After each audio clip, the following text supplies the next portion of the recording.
రాకాలోకంకి స్వాగతం. ఈ కంటెంట్ మీకు నచ్చినట్టయితే లైక్ చేయండి, మీ బంధుమిత్రులకి షేర్ చేయండి. ఇప్పటివరకు సబ్స్క్రైబ్ చేసుకోకపోతే సబ్స్క్రైబ్ బటన్ని నొక్కండి. అదేవిధంగా బెల్ ఐకాన్ని కూడా తప్పనిసరిగా నొక్కండి.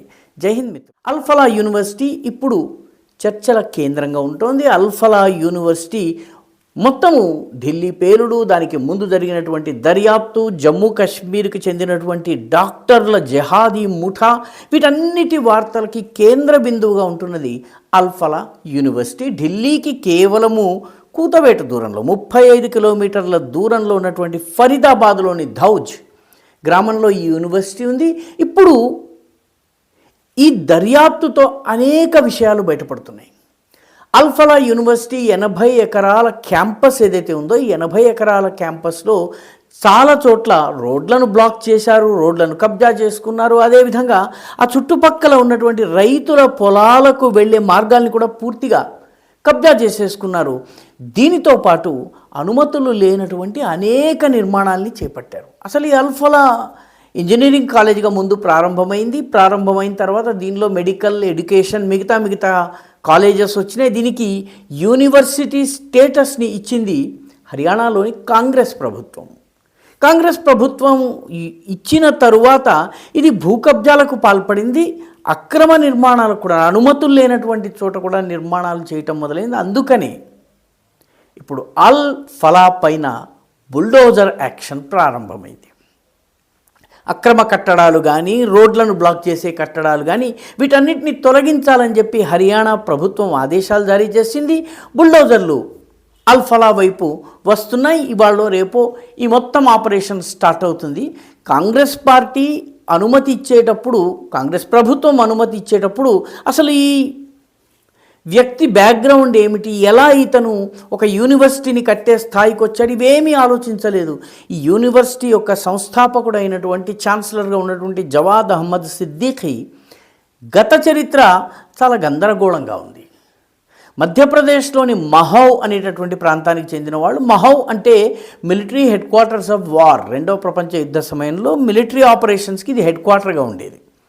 ఢిల్లీయో లేకపోతే బొంబాయో అయినట్టయితే అటాక్ జరిగే అవకాశం ఉంటుంది. కాబట్టి ఈ మధ్యప్రదేశ్లో ఉన్నటువంటి military headquarters of war Mhow, ఈ మహౌలో అంబేద్కర్ పుట్టింది కూడా మహౌలోనే.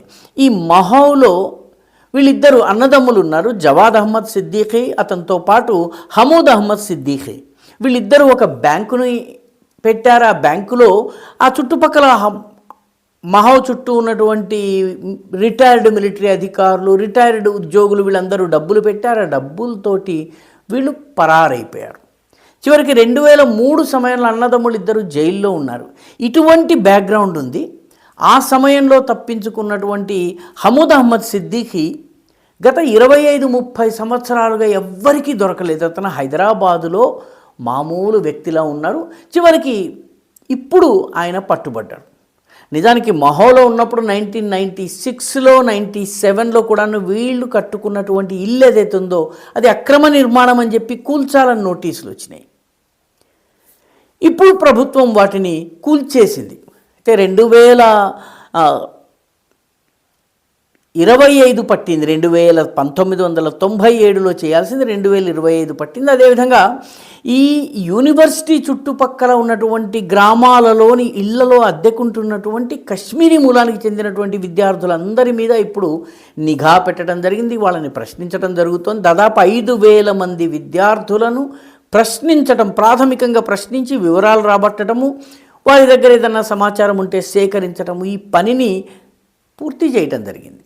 సరిగ్గా ఇదే సమయానికి ఉత్తరప్రదేశ్లోని యాంటీ టెర్రరిజం స్క్వాడ్ ఏదైతే ATS ఉందో, ATS ఒక ఆదేశం జారీ చేసి ఉత్తరప్రదేశ్లో ఉన్నటువంటి ప్రయాగ్రాజ్, బాందా, హామిర్పూర్, ప్రతాప్గఢ్, కౌశాంబి, చిత్రకూట్, మహోబా ఈ జిల్లాలలో ఉన్నటువంటి మద్రసాల పూర్తి వివరాలు, అందులో చదువుతున్నటువంటి విద్యార్థులు, అందులో ఉన్నటువంటి టీచర్లు, వీళ్ళు ఎక్కడి నుంచి వచ్చారు, వీళ్ళు ఎవరు ఏమిటి, పూర్తి వివరాలను సేకరించాలని చెప్పి ఆయా జిల్లా మైనారిటీ సంక్షేమ అధికారులు ఎవరైతే ఉన్నారో వాళ్ళకి నోటీసులు జారీ చేసినాయి. వాళ్ళు ఈ పనిని వీలైనంత త్వరగా చేస్తారు. అంటే ఏకకాలంలో ఇటు అల్ఫలా మీద యాక్షన్ జరుగుతోంది, కశ్మీర్లో ఉన్నటువంటి టెర్రర్ నెట్వర్క్ను డిస్మాంటిల్ చేయడం జరుగుతోంది.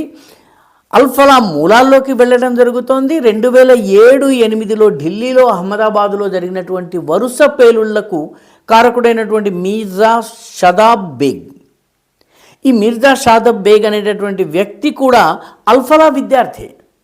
కాబట్టి అల్ఫలాకి ఉగ్రవాదానికి లింక్ ఈనాటిది కాదు అని పోలీసులు భావిస్తున్నారు. సరిగ్గా ఇదే సమయంలో జమ్మూలో ఉన్నటువంటి కశ్మీర్ టైమ్స్ అనే పత్రిక, చాలా పురాతన పత్రిక, ఈ పత్రిక మీద రైడ్ జరిగింది. ఈ పత్రికకు సంబంధించినటువంటి శ్రీనగర్ ఆఫీస్ మీద కొన్నేళ్ల క్రితం రైడ్ జరిగింది. దాన్ని మూసేశారు. అప్పటి నుంచి ఇది డిజిటల్ వర్షన్గా వస్తుంది. ఈ డిజిటల్గా వర్షన్గా వస్తున్నటువంటి కశ్మీర్ టైమ్స్ యొక్క జమ్మూ ఆఫీస్లో దాడి చేస్తే అక్కడ బుల్లెట్లు దొరికినాయి, లైవ్ బుల్లెట్లు దొరికినాయి, రౌండ్స్ దొరికినాయి. అదేవిధంగా AK-47కి సంబంధించిన కార్ట్రిడ్జెస్ దొరికినాయి, గ్రెనేడ్కి సంబంధించిన లీవర్లు దొరికినాయి. ఒక మీడియా ఆఫీస్లో ఇవన్నీ ఎందుకున్నాయి? దాంతో దాన్ని సీజ్ చేయడం జరిగింది, ప్రశ్నించడం జరుగుతోంది. దాని యాజమాన్యం, ముఖ్యంగా దాని సంపాదకురాలైనటువంటి అనురాధ భసీన్ మొట్టమొదటి నుంచి కూడా వేర్పాటువాదుల మద్దతుదారు. అసలు జమ్మూ కాశ్మీర్కి వాస్తవానికి భారత్ నుంచి, పాకిస్తాన్ నుంచి వేరు చేసి కశ్మీర్ని వేరే ఒక యూనిట్గా పెట్టాలన్నటువంటి వాదనను వినిపిస్తున్నటువంటి వ్యక్తి, వేర్పాటువాదులకు బాగా మద్దతు ఇచ్చేది. ఆమె ప్రస్తుతం ఫారెన్లో ఉన్నారు.